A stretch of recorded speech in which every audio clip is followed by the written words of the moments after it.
Hello friends, बढ़ते हैं आज की हमारी कहानी की तरफ। फेसबुक वाला प्यार भाग 4। साथ ही अगर कहानी पसंद आती है तो वीडियो को लाइक करें, शेयर करें और मेरे चैनल ढेर सारी कहानियां को सब्सक्राइब करें। तो आइए शुरू करते हैं।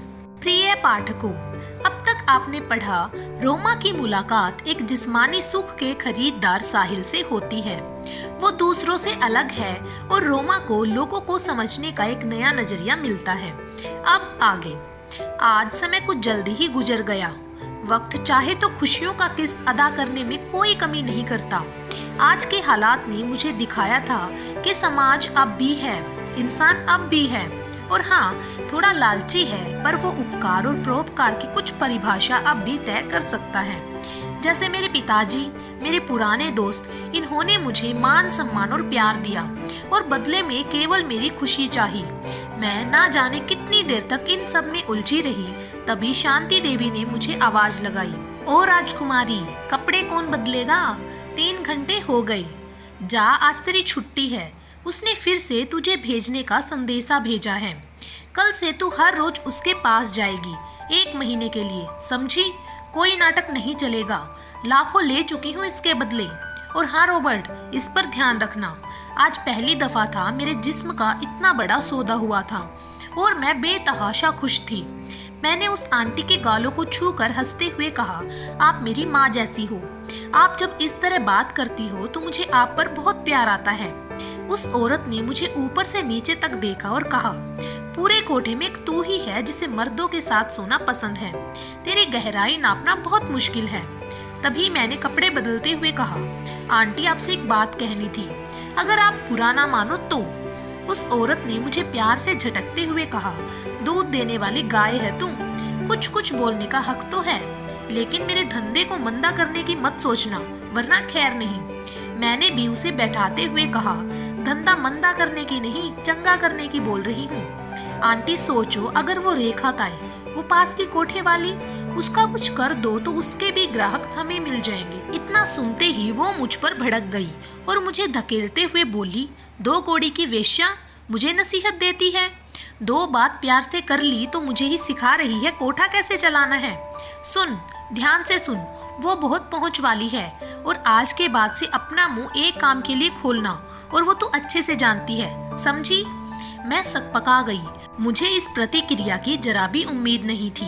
मैं इस तरह उसे नाराज नहीं जाने दे सकती थी। सो मैंने उसे समय रहते ही बात को जारी रखा और आगे उससे कहा, आंटी जी, मुझे माफ कर दीजिए, लेकिन आप जानती हैं, आप गुस्सा करती हैं तो मुझे आप पर प्यार आता है। और दिल से कहूँ तो मुर्गे अगर चूजे को लात मारे तो चूजे बुरा नहीं मानते। मैं भी ठीक उसी चूजे की तरह हूँ। इसके बाद मैं मुस्कुराई और आगे कहा, आंटी जी, कभी कभी भविष्य की बीमारी से बचने के लिए टीकाकरण करवाना पड़ता है। ये रेखा ताई भी आपके लिए एक बीमारी ही है। मैंने सुना था कि रेखा ताई पास के 2 कोठे बंद करवा चुकी है। क्या पता कहीं। उस औरत ने मुझे देखा और चिंतन के भाव लिए वहाँ से निकल गई। उस रात साहिल से मिलने के सतरंगी सपने मेरी उम्मीदों के महल को जगमगा रहे थे। इन खुशियों की तह में एक और खुशी ये थी कि पहली बार मेरी वजह से उस डायन के माथे में शिकन थी। आने वाले अनछुए पल को महसूस करते हुए पूरी रात मेरी करवटों में गुजरी और आखिर सुबह हो ही गई, क्योंकि रॉबर्ट ने दरवाजा खटखटाया था। उसने बाहर से ही आवाज दी और कहा, जान, चल जल्दी कर, साहब के घर चलना है। मैं चौंक गई। अब तक सबके शाम रंगीन करती थी, मगर ये क्या, ये तो सुबह के 8 ही बजे थे। मैं उठी और दरवाजा खोलते हुए बोली, अरे रॉबर्ट, इतनी सुबह? उसने दरवाजे को बंद किया और बेड पे मुझे पटकते हुए कहा, अरे जान, आज से हर रोज तुझे वहाँ जाना है और समय वमय कुछ नहीं देखना। जब साहब का फोन आएगा तुझे वहाँ ले जाना होगा। लेकिन एक बात है, सुनकर तुझे तकलीफ होगी। मैं डर गई और झट से पूछा, क्या बात? उसने कहा, अगले 1 महीने तुझे बस उसे ही खुश करना है। मैं तेरे साथ सो नहीं पाऊंगा। उसे तू हर रोज बिल्कुल फ्रेश चाहिए। चल जल्दी तैयार हो जा, देर नहीं होनी चाहिए। उसे क्या पता मैं खुद कितनी बेताब थी। मैं आज पूरी दुल्हन की तरह सज रही थी। आज मैंने जरी वाला मरून फ्रॉक पहना और मैंने बार्बी टाइप से बाल को बांधा था और माथे में एक मरून बिंदी लगा ली। संत संवर कर जब मैंने खुद को आईने में देखा तो अपने शरबती होठों और बड़ी बड़ी नशीली आंखों को देख शर्मा गई। रॉबर्ट ने जब मुझे देखा तो कहा, अरे जान, आज तो कयामत लग रही हो। इतना कहने के बाद उसने मेरे तरफ अपना हाथ बढ़ाया। मैंने भी एक फीकी मुस्कान के साथ उसका हाथ थामे उस डरावनी कोठे से उस राक्षस के संग कार तक पहुंच गई। रॉबर्ट रास्ते भर मेरी उंगलियों को मसलता रहा और आखिर मैं उस खूबसूरत दूधिया हवेली में पहुंच गई। पता नहीं क्यों, मगर आज रॉबर्ट ने मेरी चुन्नी नहीं खींची। मैं अपने दिल को संभाले हवेली की तरफ बढ़ रही थी।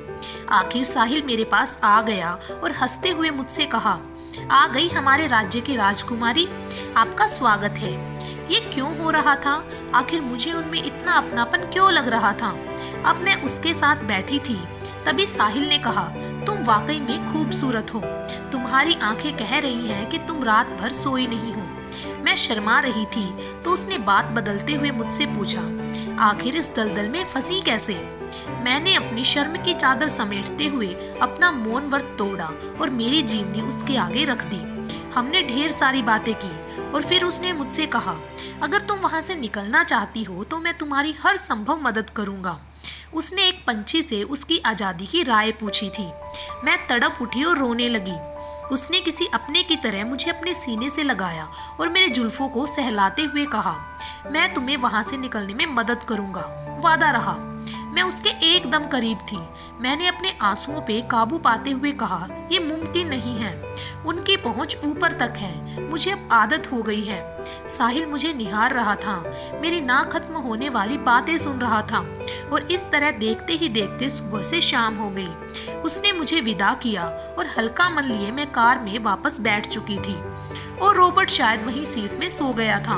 वो हड़बड़ाकर उठा। उसने अपनी हथेली मेरी तरफ बढ़ा दी।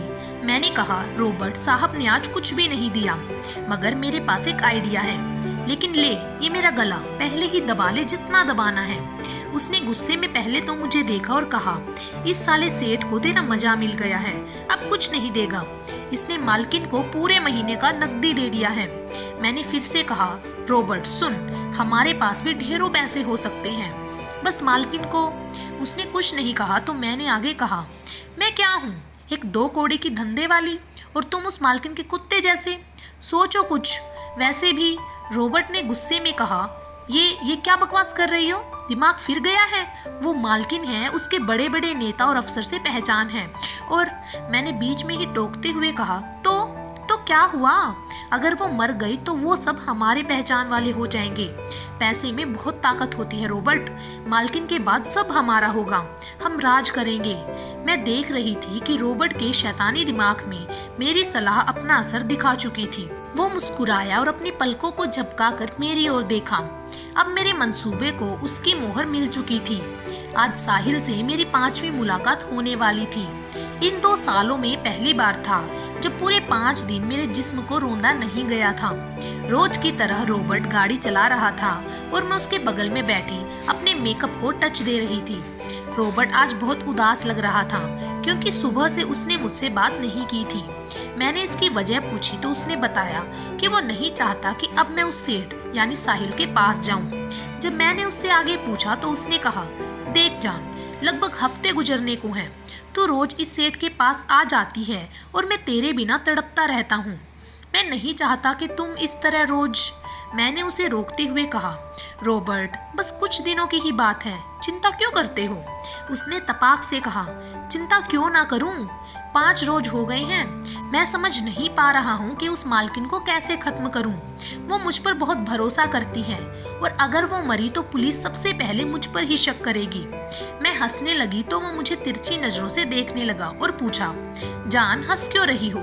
मैंने कहा, तू चिंता मत कर, मैंने सोच लिया है वो तुम पर भरोसा करती है ना, उसका ज्यादा भरोसा ही उसकी जान लेगी।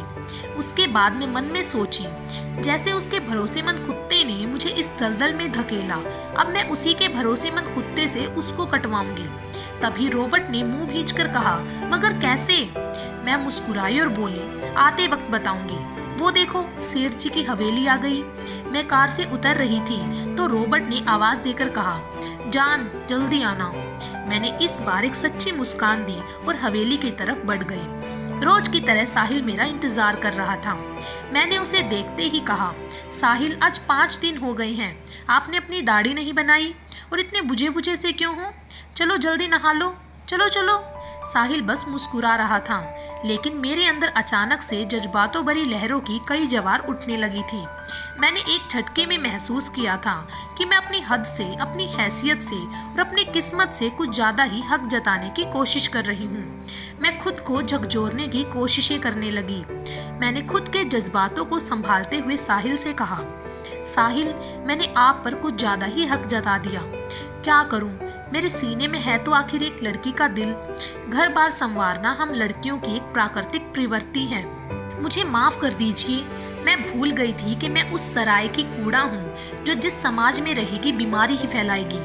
साहिल ने मेरे हाथ पकड़े और जोर से खींचता हुआ ले गया और अंदर अपने बेड पे झटके से बैठा दिया और कहा, सुनो रोमा, कमल जरूर कीचड़ों में खिलता है, माना कि उसकी जड़ें उन कीचड़ में होती हैं, मगर जब वो कमल मुखर होकर खिलता है तो उसकी शालीनता, सुंदरता और पवित्रता, इसमें कोई फर्क नहीं पड़ता।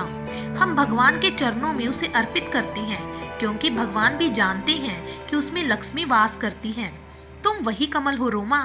साहिल की बातें सुनकर मेरी आंखें डबडबा गई। मैं खुद को रोक नहीं पा रही थी। आखिर मेरी आंखों की बांध टूट गई और मेरे आंसू छलककर बहने लगे। मैं कुछ बोलना चाहती थी, मगर मेरे होंठ कंपकपा रहे थे। पर शायद साहिल मेरी आंखों में झांक कर मेरे दिल में दफन मेरे एहसासों को और उनमें छुपी तन्हाई को पढ़ रहा था। उसने अपने घुटने पे बैठते हुए मेरे दोनों बाजुओं को पकड़कर कहा, रोमा, क्या तुम मेरी हकीकत बनोगी? मैं तुम्हें बेपनाह चाहने लगा हूँ। तुम्हारी पूरी जिंदगी की हर एक पल से मुझे प्यार हो गया है। अब तुम में ही मुझे मेरा वजूद दिखता है। उसकी आंखों में भी आंसू थे। मैं अब भी कुछ बोल नहीं पा रही थी, बस जोर से हाँ में सर हिलाते हुए उसके बहते हुए आंसू पोंछने लगी। उसने मुझे अपनी बाहों में भर लिया। मैं पागलों की तरह उससे लिपट रही थी और फूट फूट कर रोने लगी थी। साहिल ने अपने हाथों से मेरे आंसू पोंछे और कहा, रोमा, चाहे जो कीमत चुकानी पड़े, अब मैं तुम्हें उस घिनौनी दुनिया में वापस नहीं जाने दूंगा। मैंने उससे कहा, साहिल, आप जो चाहो मैं करने को तैयार हूँ, मगर मैं जब तक वापस नहीं आ सकती, जब तक जिसने मेरी दुनिया बदल दी है उसको बर्बाद ना कर दूं। इतने दिनों से हर रोज कई बार मरती रही हूँ, मगर आज पहली दफा मुझे जीने को दिल करता है। कुछ पल ही सही, मगर आपके साथ जीना चाहती हूँ साहिल, आपके साथ जीना चाहती हूँ। साहिल ने मुझे गले से लगते हुए और मेरे पीठ को सहलाते हुए कहा, तुम एक मजबूत लड़की हो। मैं तुम्हारी हर भावना की कदर करता हूँ रोमा, पर मेरे इस चौखट को उस दिन का इंतजार रहेगा जब तुम आओगी और वापस लौटकर फिर कभी नहीं जाओगी। उसके बाद मैंने धीरे धीरे साहिल के हाथ से अपना हाथ अलग किया और वापस जाने लगी। मेरी आंखों में पानी और होठों पे खुशियां भरी मुस्कान थी। मैं साहिल से कुछ दूर चौखट तक बढ़ी, मगर खुद को रोक ना पाई और वापस दौड़कर उसे ऐसे गले से लगा लिया मानो मैं इस जुदाई के बाद मर ना जाऊं। साहिल ने मुझे अलग किया और कहा, जाओ रोमा, मैं तुम्हारे साथ हूँ, हर पल हर हाल में। मैं खुद के जज्बातों पर काबू पाती हुई कार में वापस बैठ गई। रॉबर्ट ने मुझे देखा और कहा, जान, तुम्हारी आंखें भीगी हुई हैं, क्या उसने आज कुछ ज्यादा ही जबरदस्ती की? मैंने मुस्कुराते हुए कहा, हाँ, मैं कर भी क्या सकती हूँ रॉबर्ट, मुझे तुम्हारे साथ जीवन बिताना है। मैं तुम्हारी रखेल बनकर रह लूंगी, मगर इस तरह अब और नहीं सो सकती लोगों के साथ। रॉबर्ट के चेहरे में गुस्सा था और मेरे मन में आग। मैंने रॉबर्ट से एक जगह कार रोकने के लिए कहा। मैं उतरी और एक मेडिकल स्टोर से एक दवा लेकर आई। रॉबर्ट ने पूछा, क्या है ये, किस काम का दवा है ये? मैंने मुस्कुराते हुए कहा, रॉबर्ट, मैंने कहा था ना, आते वक्त उस डायन का क्या करना है बताऊंगी। ये देख, इस दवा को, ये हमारे लिए अमृत है और उस शांति देवी के लिए जहर है। रॉबर्ट घबरा गया और हकलाकर बोला, जहर? मैं फंस जाऊंगा जान।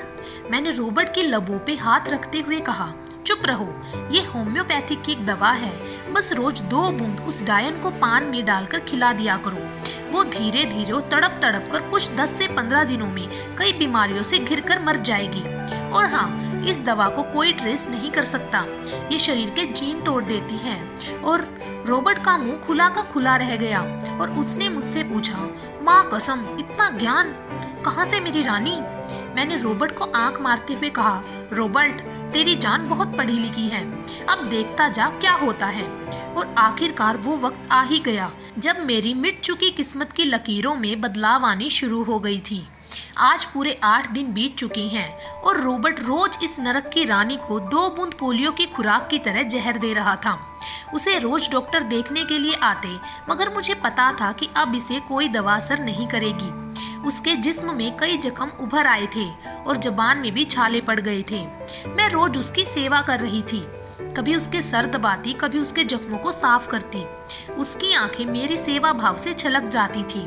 और फिर 8वें दिन उसने पहली दफा मुझे दर्द झेलती जबान से कहा, बेटी, मुझे किसी अनजान बीमारी ने घेर लिया है, कोई मेरे करीब नहीं आना चाहता, मगर एक तुम ही हो जो मेरी सेवा करती हो। मुझ पर तुम्हारी ये सेवा उधार है, जब मैं ठीक हो जाऊंगी तो तुम्हें आदर सम्मान के साथ लौटाऊंगी। मैंने अपने मन में सोचा, हजारों लड़कियों की आत्म सम्मान, उनकी इज्जत को अपने सामने कुचलने वाली, कईयों की जिंदगी को निगल जाने वाली ये डायन आज सम्मान देने की बात कर रही है। मैंने रोनी आवाज में कहा, माँ जी, आप चिंता ना करें, मैं आपके इस कारोबार को चलाने की पूरी कोशिश कर रही हूँ। वो रॉबर्ट है ना, मेरी बहुत मदद कर रहा है। भगवान ने चाहा तो आप जल्द ठीक हो जाएंगी, लेकिन एक प्रॉब्लम है। उसने कराहते हुए पूछा, बेटी, तुम हमेशा मुझे माँ बोलकर पुकारती हो, मगर वो रॉबर्ट, उस पर मुझे जरा भी भरोसा नहीं है। इस कोठे को अब से तू ही संचालित करेगी, समझी?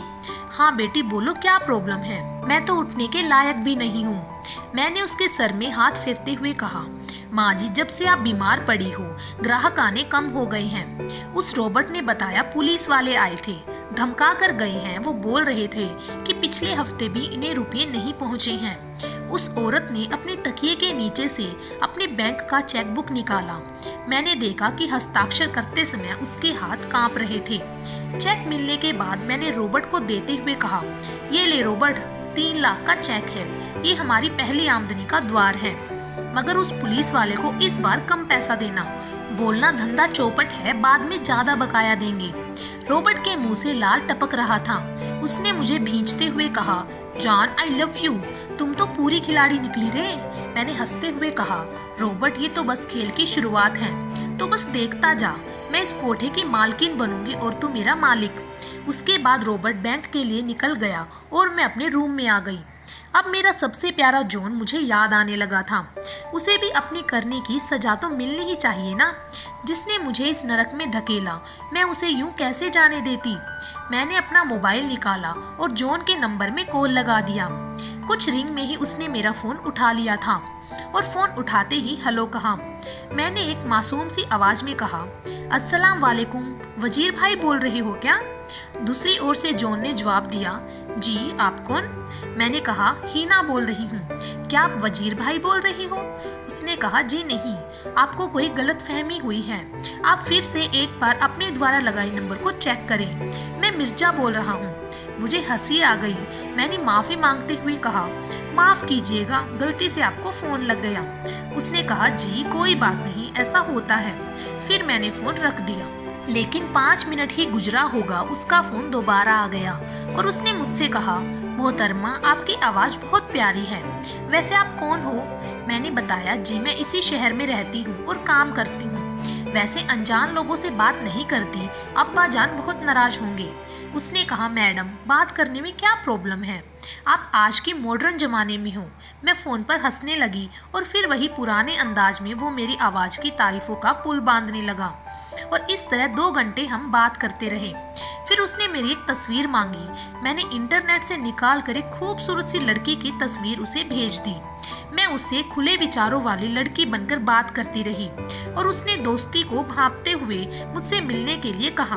मैंने हाँ करने में देर नहीं किया और कहा, आप मुझे एक अच्छे इंसान मालूम पड़ते हैं, आपसे मिलने में मुझे कोई हर्ज नहीं। आप कल शाम शर्मा क्लिनिक के पास आ जाओ, मैं वहीं काम करती हूँ। वो नहीं जानता था कि आज वो किसी को फांस नहीं रहा, बल्कि खुद फंस रहा है। मगर उसे खुशी थी कि एक दिन में ही उसने एक लड़की को फांस लिया था। आज 10वां दिन है। हर रोज मेरी आज़ादी की ओर एक कदम से सुकून महसूस होता था। मैं खुश रहने लगी थी। मैं हर रोज साहिल से मिलती, उसकी बाहों में खेलती और उसके लिए अपने हाथों से खाना बनाती। और जब उसे खिलाती तो ऐसा लगता मानो अपने भगवान को भोग चढ़ा रही हूँ। मैं अपने रूम में बैठी थी, तभी मुझे कुछ गिरने की आवाज आई। मैं बाहर आई तो वो चुड़ैल पानी तक नहीं पी पा रही थी। मैंने उसे पानी पिलाते हुए कहा, माँ जी माफ़ कर दीजिएगा, मैं हिसाब कर रही थी इसलिए आ नहीं पाई। ये लीजिए 50,000 आपके पैसे। मैंने उन पुलिस वालों को बोल दिया कि आमदनी कम है, इसीलिए हफ्ता भी कम ही मिलेगा। उसने कपकपाते हुए हाथों को मेरे ऊपर फेरने की कोशिश की और टूटे शब्दों से कहा, बेटी वकील को बुला लाओ, मुझे अपना वसीयतनामा बनवाना है। मैंने कोई बात नहीं की, बस उस औरत का फोन उठाकर उसके द्वारा बताई गई नंबर पर कॉल लगा दिया। कुछ 1 घंटे में वकील हाजिर हो चुका था। मुझे ज्यादा हैरत नहीं हुई जब उस औरत ने अपनी सभी जमा पूंजी मेरे नाम कर दिया। अब मैं इस जगह की मालकिन बन चुकी थी। वकील के जाने के बाद मैंने उस औरत से कहा, माँ जी मैं आपके द्वारा दी गई जिम्मेदारी को अच्छे से निभाने की पूरी कोशिश करूंगी, वादा करती हूँ। उस शांति देवी ने मुझे देखा और कहा, मैं देख रही हूँ बेटी, तो बहुत अच्छे से अपना काम कर रही है। इसका सबूत ये है बचत जो तुमने मुझे समय के अनुकूल किया है।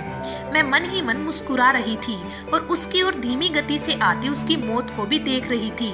अब ये खुशखबरी रॉबर्ट को देनी थी, लेकिन मैंने तय कर लिया था कि रॉबर्ट से मेरी आखिरी मुलाकात है। उसका काम खत्म हो चुका था, अब उसे जीने का कोई हक नहीं था। मैं ये सब सोचती हुई रॉबर्ट के घर के तरफ रवाना हो गई। ये पहली बार था जब मैं इस कोठे से अकेली बिना डरे अपनी मर्जी से बाहर निकली थी। आज की कहानी को यहीं पर समाप्त करते हैं। भाग नंबर 5 में देखिएगा कि आगे आगे क्या ट्विस्ट रहेंगे। क्या सच में रोमा इस काली दुनिया से निकल पाएगी? क्या साहिल का प्यार उसे इस अंधेरी दुनिया से निकाल पाएगा? क्या रॉबर्ट सचमुच उसके साथ है या वो कोई धोखाधड़ी कर रहा है? क्या उसकी मालकिन वास्तव में मर जाएगी? जानने के लिए इन सभी सवालों के जवाब हमसे जुड़े रहें और ऐसे ही अपना प्यार बनाए रखें। Thank you.